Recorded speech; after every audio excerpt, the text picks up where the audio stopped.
universal struggle against oppression. This conference seeks to cultivate shared understanding among oppressed nations globally and to initiate collaborative efforts at the international level to combat various forms of injustices. We firmly believe that the unity and harmony of oppressed nations worldwide are imperative. The strength of our collective voice lies in our ability to unite and stand together. With this common struggle, our voices can be heard in adversity. Today's conference is not a mere gathering, but a platform for the oppressed to stand united against injustices together. Together we can amplify our voices, advocate for universal respect and fairness, and create a world where human dignity is upheld for all. Honorable guests, I urge your undivided attention to convey our people's pain, sufferings, and voices to all of you.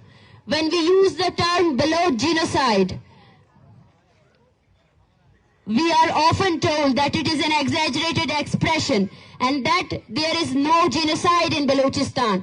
Today I say to all those that in a region where there is a graveyard of unknown mutilated bodies is established, where children search for their beloved fathers on their streets instead of attending schools, where hundreds of people are collectively killed and their mutilated bodies are dumped in mass graves, where women became victims of collective punishment and 80-year-old mothers protest on the streets, awaiting their children forcibly disappeared for the last 18 years. If all this does not constitute genocide in your eyes, then you need to create a new word in your dictionary for these atrocities.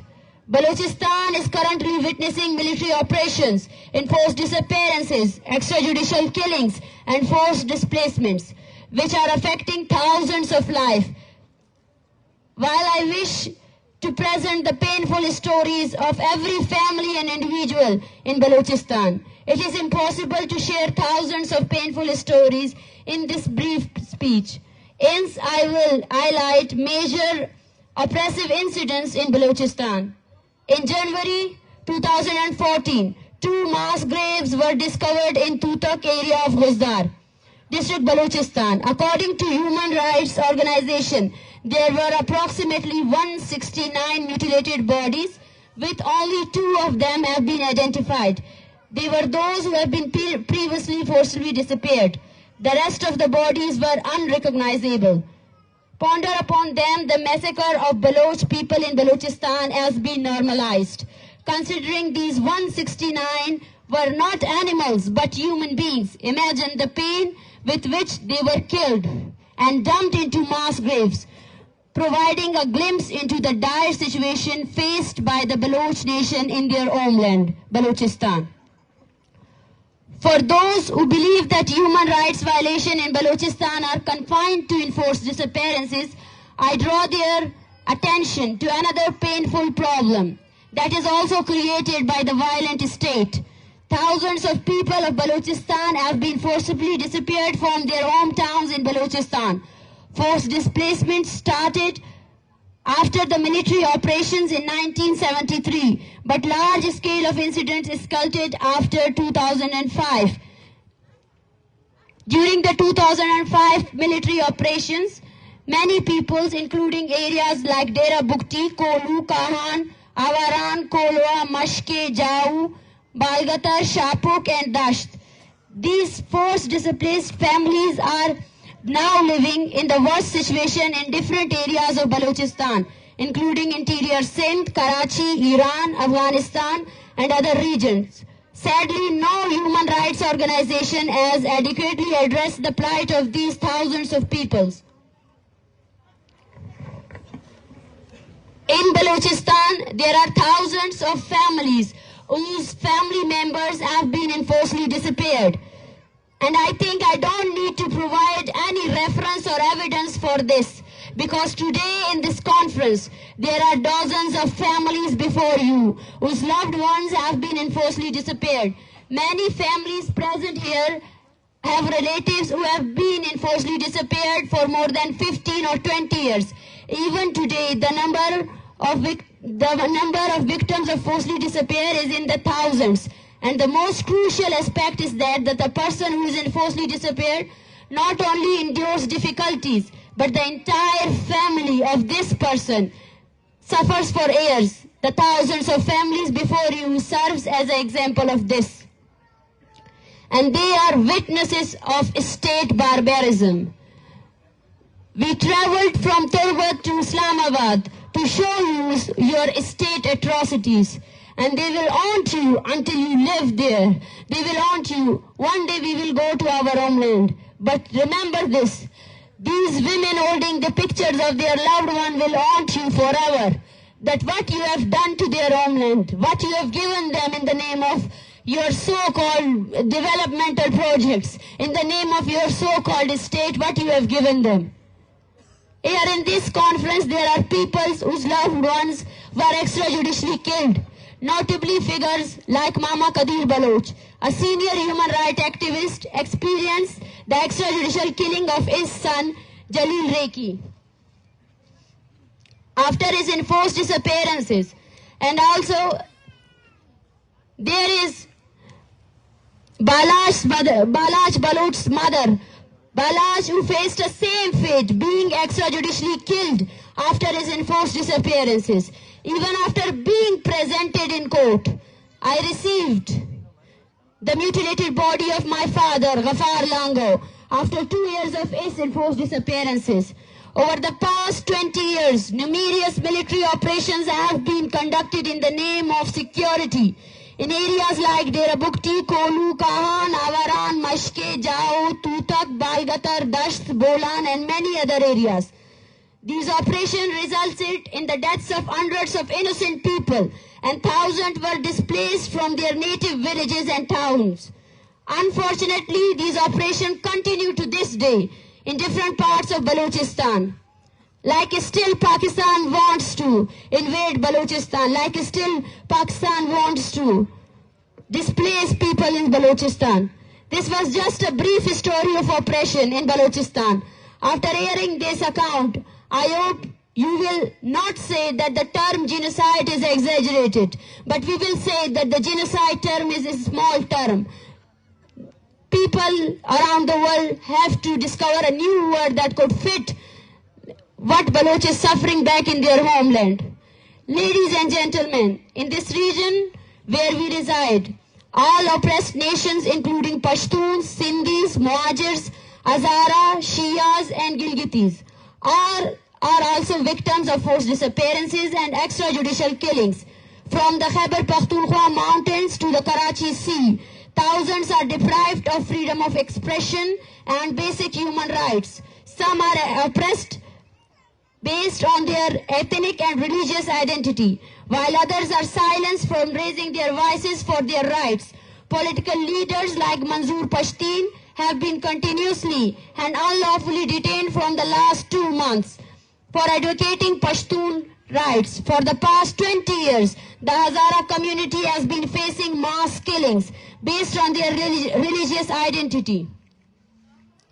Sindhis, Muhajirs and Shias are also experiencing forced disappearances and extrajudicial killings. For decades, Hindu and Christians communities have been facing oppression based on their religious identities. Moreover, even the Punjab today, political activists and journalists have forcibly disappeared based on their political affiliations and freedom of expression.